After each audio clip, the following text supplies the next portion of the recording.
In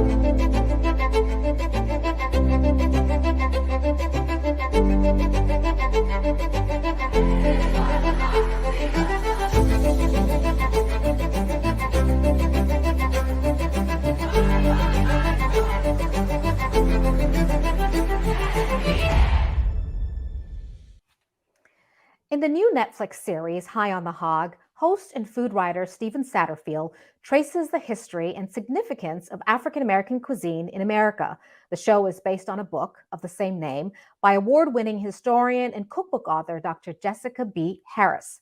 The 4-episode historical docu-series follows Satterfield as he travels to West Africa and across the U.S. to bring audiences the stories of the Black people who've shaped food culture, both past and present.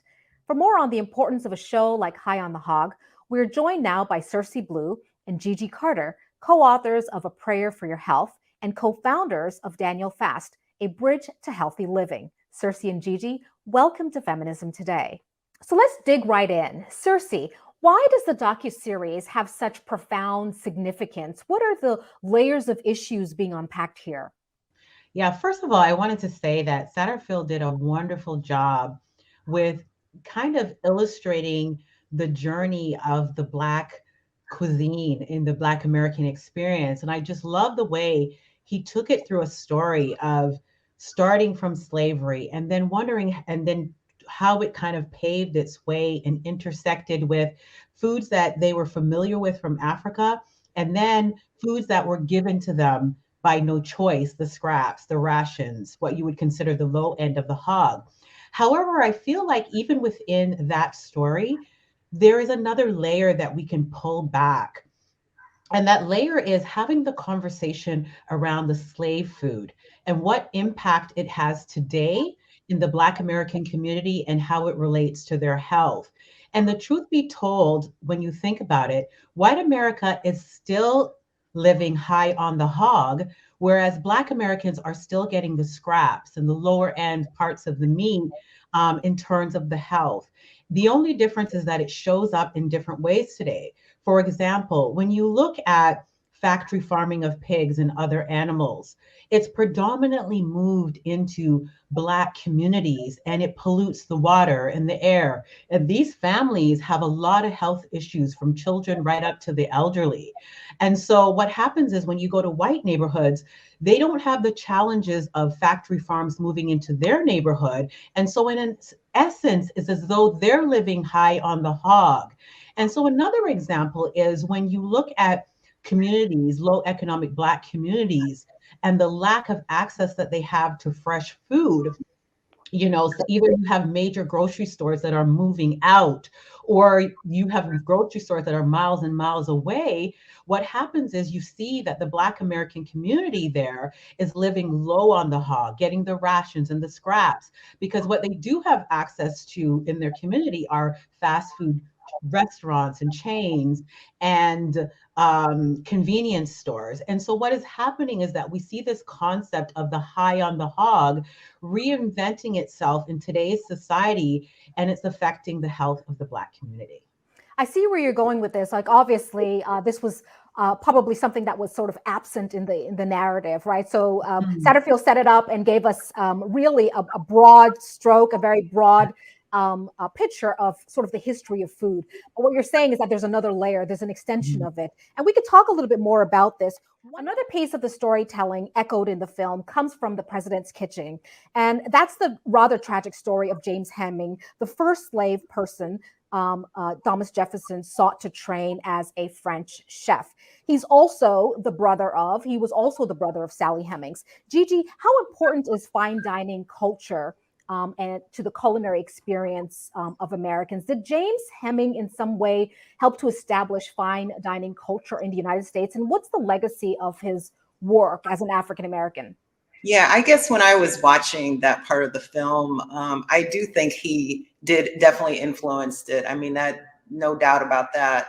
I think though, when I look at the fine dining culture and I think about just in terms of, this is kind of a nuance for me, because just in terms of, just in terms of the food that is served, even in a fine dining, environment. We look at kind of when I hear what Cersei's saying, in terms of the food quality and talking about the economics of, poor neighborhoods and everything. When you look at the fine dining, there's definitely an income disparity, but at the same time, there's also something that we need to look at in terms of, the health effects of food that's served in a fine dining setting. But to answer your question, I absolutely think he influenced the culture, and he influenced the way in which fine dining is even, experienced today. I just challenge whether or not the food that's even being served in fine dining establishments are the ones that we should be eating. So what are some of the things that you challenge in terms of what's on the menu? Yeah, so I mean, if you don't mind, I'll dive a little bit into my personal story. Being a former executive in an aerospace business, I was, my cholesterol issues were the result of eating in a lot of fine dining restaurants. Wow. I mean, that's my job. And so I think there's a nuance here that's kind of, a little difficult to articulate, but I'll just try to explain it just through my story. Is that, going from, eating fine dining food all the time and having very high cholesterol to eating, basic whole plant foods, which, really resonated in the movie, in the docu-series, in terms of eating whole plant foods like okra and tomatoes and black eyed peas and yams, or in our case, sweet potatoes, right? Sure.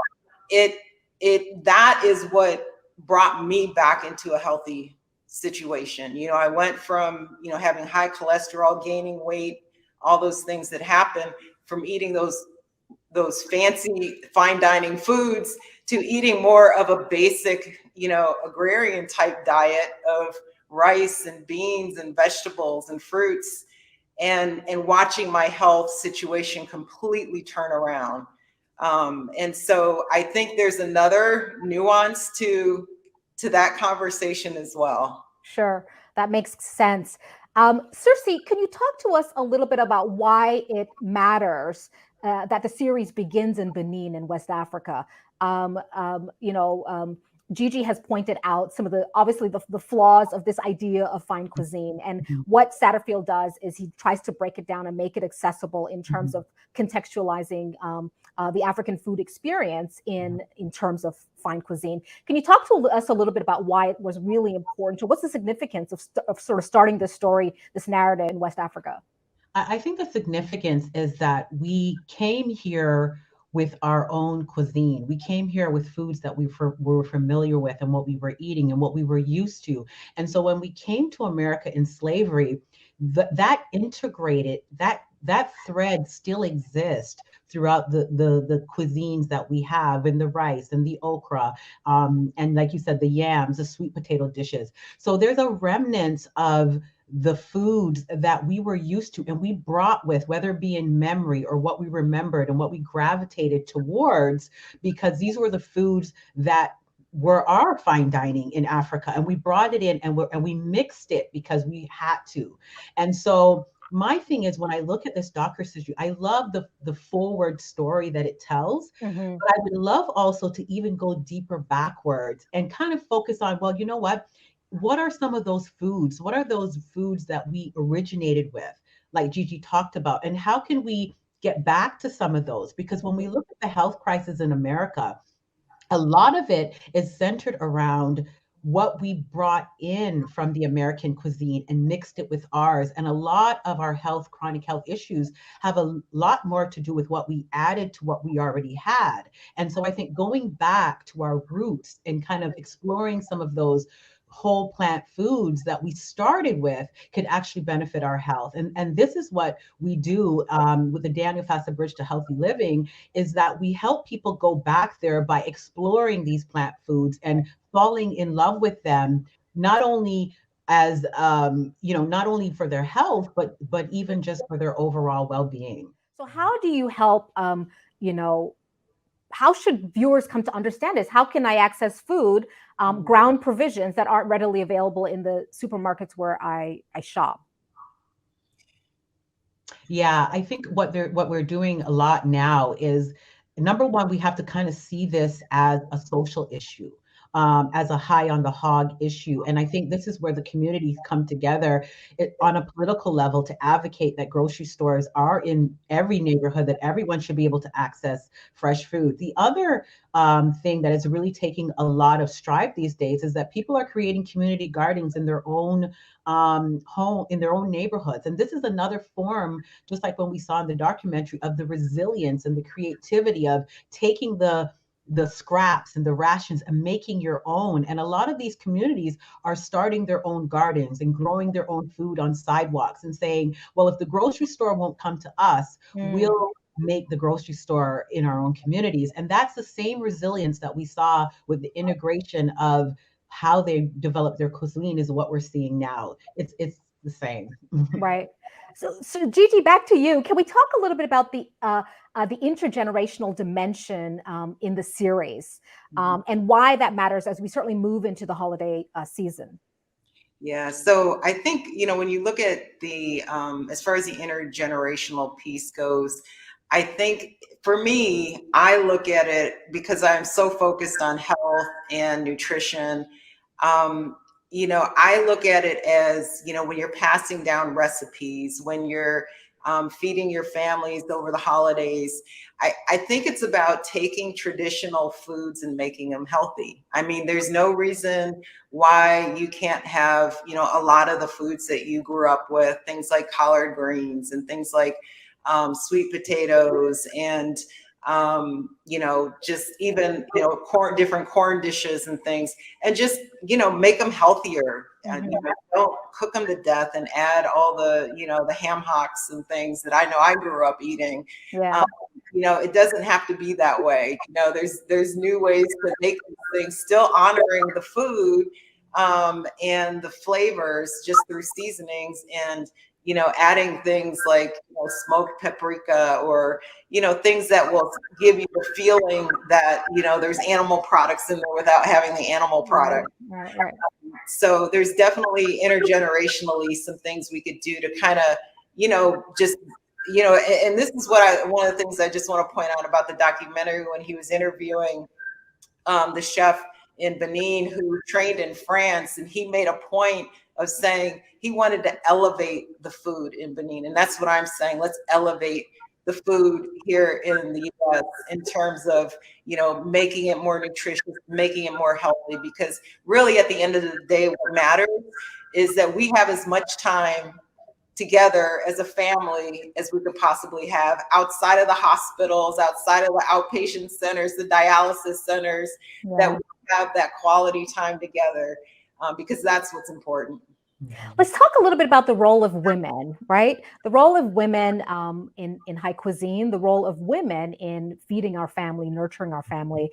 How, what are some of the main takeaways, and how do we sort of, how does Satterfield address this issue? What is the role of women, you believe, in sort of the history of the community's cuisine? I think the role is very significant. I feel that, and I always kind of feel like whatever the woman cooks, the family will follow. And I think we see this thread through the docu-series as you see the women taking the leadership in making these meals and their families following suit. And I think it's the same thing today. I don't think that has changed as much. And this is one of the reasons why we focused our Daniel Fast program to women, because we knew if women can change the way they cook their meals, if women can change their health outcomes, their entire family benefits, and they influence the cuisine of the larger society as well. Let's talk a little bit about your book. I take that point, and I also want to bring up the idea of your book, because the book titled A Prayer for Your Health, it's a journal, it's amazing, it's got lots of prompts. Can you tell us about how this project came together, and who are you trying to reach with this publication? Gigi? Yes. So the Prayer for Your Health journal came really it's an extension of a program that we offer.